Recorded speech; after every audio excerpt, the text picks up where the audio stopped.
7 ദിവസം ഒരാള് 7 ദിവസം തുടർച്ചയായി 786 തവണ ബിസ്മില്ലാഹിർ റഹ്മാനിർ റഹീം എന്ന് പറഞ്ഞിട്ട് അവൻ 2 കൈകളും ഉയർത്തി ദുആ ചെയ്താൽ അവന്റെ മുറാദ്, അവന്റെ ആഗ്രഹം അത് അല്ലാഹു തആല വീട്ടിൽ കൊടുക്കുമെന്നാണ്.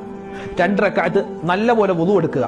പാതിരാത്രിയിലോ അല്ലെങ്കിൽ പകലോ ഏതോണോ പറ്റുന്ന സമയം, ആ സമയത്ത് നിസ്കാരം നമുക്ക് പറ്റുന്ന സമയം, ആ സമയത്ത് നല്ലതുപോലെ വുളു എടുക്കുക. 2 റക്അത്ത് നിസ്കരിക്കുക. നിസ്കരിച്ചിട്ട് 786 വട്ടം നേർച്ചയാക്കും. പഠിച്ചവനെ, എന്റെ ഒരു ആഗ്രഹമുണ്ട്, എനിക്കൊരു ജോലി കിട്ടണം, അല്ലെങ്കിൽ എന്റെ വിവാഹം ശരിയാവണം. അതിന് റബ്ബേ, ഞാനിതാ 786 തവണ ബിസ്മില്ലാഹിർ റഹ്മാൻ റഹീം എന്നുള്ള പുണ്യമായ വചനം 7 ദിവസം ഞാൻ ഇതാ നേർച്ചയാക്കി ചൊല്ലാൻ കരുതിയിരിക്കുന്നു എന്ന് മനസ്സിൽ കരുതിയിട്ട് 7 ദിവസം തുടർച്ചയായി 786 തവണ ബിസ്മില്ലാഹിർ റഹ്മാൻ റഹീം എന്നുള്ള ആ ഒരു പുണ്യമായ വചനം നമ്മൾ പറയുക. പറഞ്ഞിട്ട് നല്ലവണ്ണം ദുആ ചെയ്യുക. ഇൻഷാ അല്ലാഹ് ആ ബിസ്മിയുടെ ബറക്കത്ത് കൊണ്ട് നമ്മൾ ആഗ്രഹിച്ച ആ ഒരു കാര്യം അല്ലാഹു തആല നിർവഹിച്ചു തരും.